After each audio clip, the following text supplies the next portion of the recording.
Today, I'm going to highlight my 13 money habits in retirement for happiness, fulfillment, and financial growth.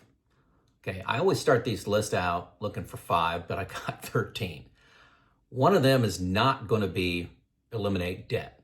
I get too many negative comments from that, so I have a difference of opinion than others, but one of them is not eliminate debt.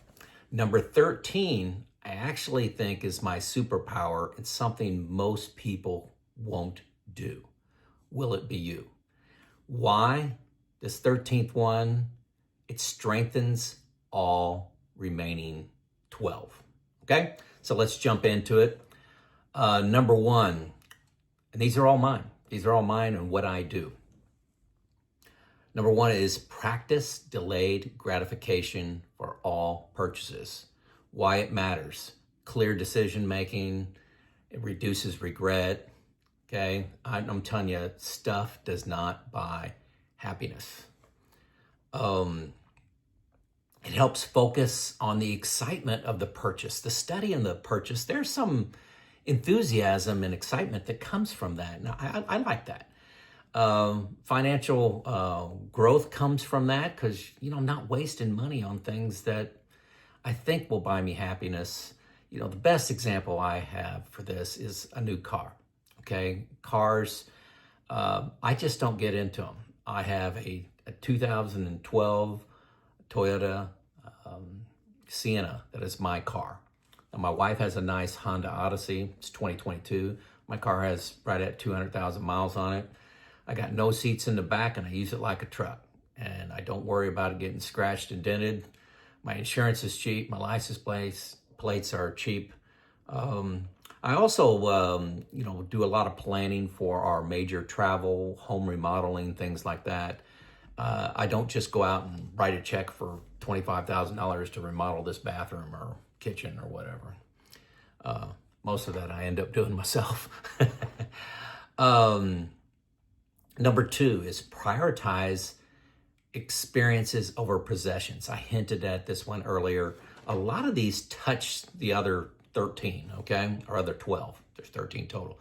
Stuff doesn't buy happiness. I've realized that my whole life, but really in retirement, you learn that, hey, it's all about experiences. How do I create more experiences with my wife, with my family, with my neighbors? Again, I use the car as the example everybody can relate to. Is like, hey, I was talking to a buddy of mine the other day. He bought a convertible sports car in retirement, and here in Southern Indiana, he gets to drive it about 3 months a year. I don't know. I don't get excitement out of a car sitting in my garage depreciating. That I just don't get excitement out of that. Yes, I'd feel cool in it for a few months, but that wanes pretty fast. Number 3, a disciplined audit process of my expenses. Now, there has been a change here. I used to do this once a quarter. Did that for 6.5 years now. I've moved that to once every 6 months. Once a quarter just wasn't giving me any meat on the bones to take action on and modify any of my buckets that I use, where my money's located. I'm just not taking any action. So I've moved that out to every 6 months. We'll see how that goes. Knowing the numbers drive out fear, okay? Fear exists in the abstract. When you don't feel like you got your arms around a problem, that's when fear comes in. What can go wrong? Data always trumps fear. That's why I have this discipline process of knowing my expenses each 6 months, each half year. It gives me that confidence to spend, okay? And make sure that if something's getting out of whack, I'm spending too much money, inflation's too high, I can stop it pretty quick. But again, I moved that to every 6 months now. Number 4, I invest in health and wellness. So I spend a lot of time learning about these, a lot of time on YouTube. I do all my preventative health checks. I just had a colonoscopy last week. And we spend extra money on quality foods, quality one ingredient foods typically. And why it matters, health span. I mean, health span means everything for happiness in retirement. Just ask any person in their 80s. Number 5 is give back strategically, not only just with money, but with time. My wife and I both volunteer for nonprofits. Actually, I have a couple nonprofits I'm involved with just by myself, and my wife has a nonprofit she's involved with by herself, and we really don't cross over, although we could. The reason we don't, let's let the other person have their own journey, okay? We don't need to be together 24/7, 365, and I think that has been a good decision that we do some things separately. But being involved in the community, I'm involved in the Parks Board, Habitat for Humanity, in this YouTube channel, those are all alone journeys. They give me a sense of purpose and community connection. I love it. I love it. Love this audience. But on giving back, you got to be careful. You can't say yes to everybody. So strategically pick those things that are meaningful to me and you, and put your money and time there.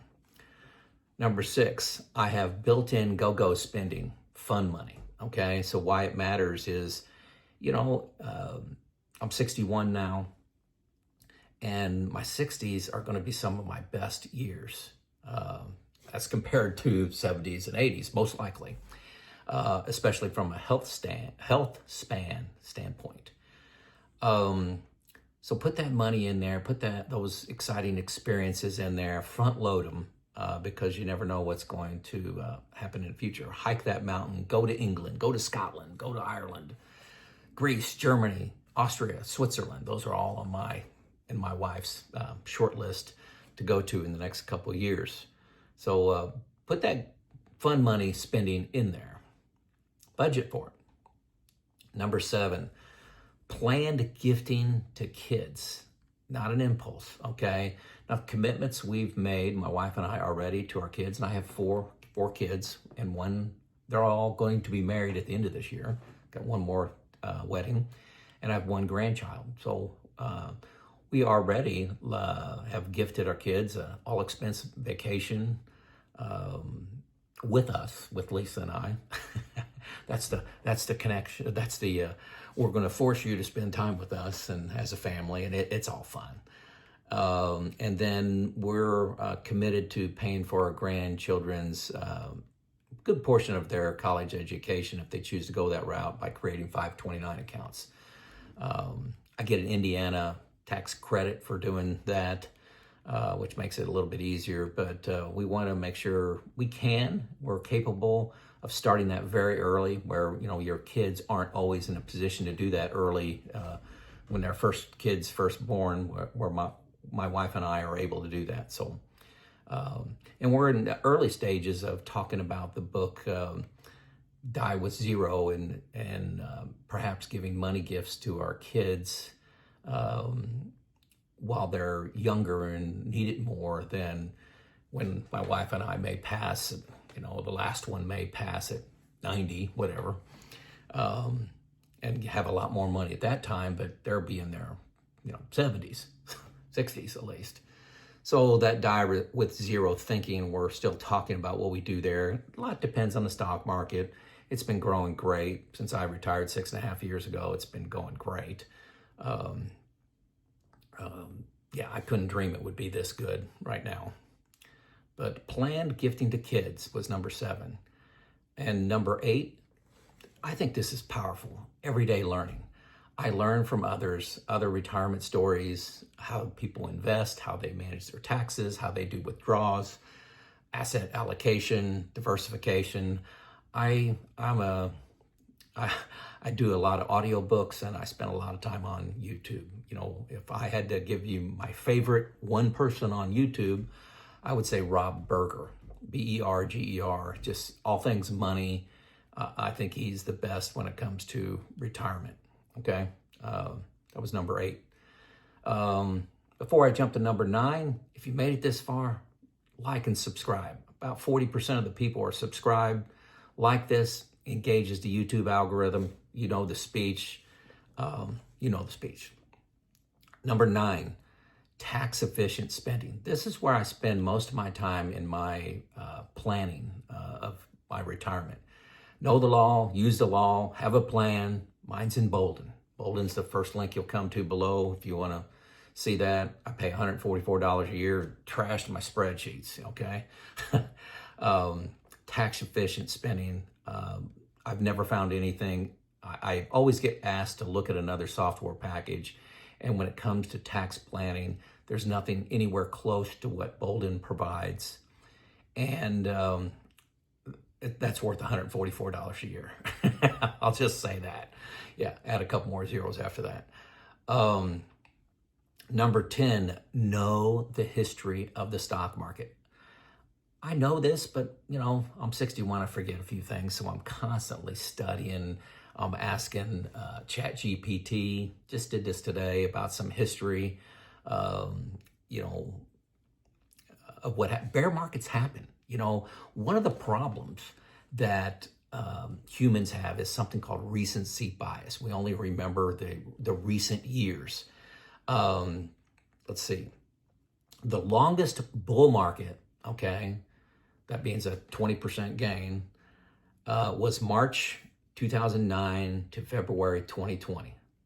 That's pretty recent. And we think the market always goes up, okay? It doesn't, okay? Bear markets, that means a 20% decline, happens on average every 3.6 years. A 10% correction happens every year. The average decline is 36%, and the average bear market lasts 10 months, and a recovery takes 2 years after that. 73% of years have a positive return, okay? Tell me if you knew all these things. The average bull market is 3.8 years. This time is different. Remember, I think it was April 2nd of 2025. That was Liberation Day with the tariffs. And you wouldn't believe the number of comments I got on my videos about this one crazy guy in Washington ruining everybody's retirement. They're selling everything. They're going all to bonds for the next 4 years. Well, where are we at? We're at new highs. I'm not giving a political speech here. I'm just saying, if it feels like this time is different, go back and read This Time Is Never Different, okay? Plan to be able to handle down markets. They're a feature of the stock market, not, hope is not a plan, okay? Hope is not a plan. I used to say that at work all the time. Number 11. These are money habits. Fight fear of missing out, FOMO. I have no individual stocks, no Apple, no Tesla, no Nvidia, no Meta, no Microsoft, no Amazon, okay? Don't have any of those individual stocks. I have them in index funds and mutual funds, but nothing individual. And it's hard when, Nvidia is up 50% on the year that, and I'm hunkering down at, 12, 13, 14% for the year. I don't know those, my actual numbers. It shows you how often I look at them. I know it's positive a lot. And I don't have crypto. I left a previous video on that and a lot of hate comments on that. I have no big bets at all. I'm betting on safety. That means a fixed asset portion. I've got 18% of my assets in fixed right now, 82% in growth equities. And those safety assets can get me, close to 10 years of my expenses net of what I got incoming. I can claim Social Security in 9 years. I also have some deferred compensation coming in. I've got some, a pension of like $1,400 a month. I think that's what it is. It's nice having come in. So number 12, stop chasing returns and trying to maximize returns. This is a massive change from when you're building and accumulating money to when you're retired. Accumulating, you're all growth all the time, right? And in retirement, safety with growth, and in that order, okay? That's very important. Gosh, imagine if I would have been 100% equities, I would have a lot more money. But imagine if we would have had historical bear markets, bear markets, sorry. Bear markets with, every 3.6 years, and have a couple, 30, 40% drawdowns. That FOMO, be careful of FOMO, fear of missing out. Number 13, this is the hardest one for most people, okay? Checking your ego at the door. Get outside eyes to look at your plan. I know you hate this one. I know this audience hates this one. I'm telling you, it's the most important. This one is the most important habit you can have in retirement, bar none. Life can teach you all the errors in your plan, all the assumptions, and all the complete misses in your plan. Life can teach those to you. Or you can have an outside expert or an outside person find them in the planning stage, okay? When you have time to do something about it. This strengthens all the other habits, all the other learning habits. Chasing returns, you can be called out for chasing returns and maximizing your returns and not having safety built in. Today, I want to talk about Money Pickle. I think they're the second link below. They're a free call. This company has pre-screened certified financial planners, and they will give you a free 45-minute phone call on your issue. So you enter your issue. I want to talk about what inflation rate to use. I want to talk about my overall plan, when to take Social Security. My wife says it's 62. I say it's 67. We disagree. I'm going to go to a professional, see what that person says.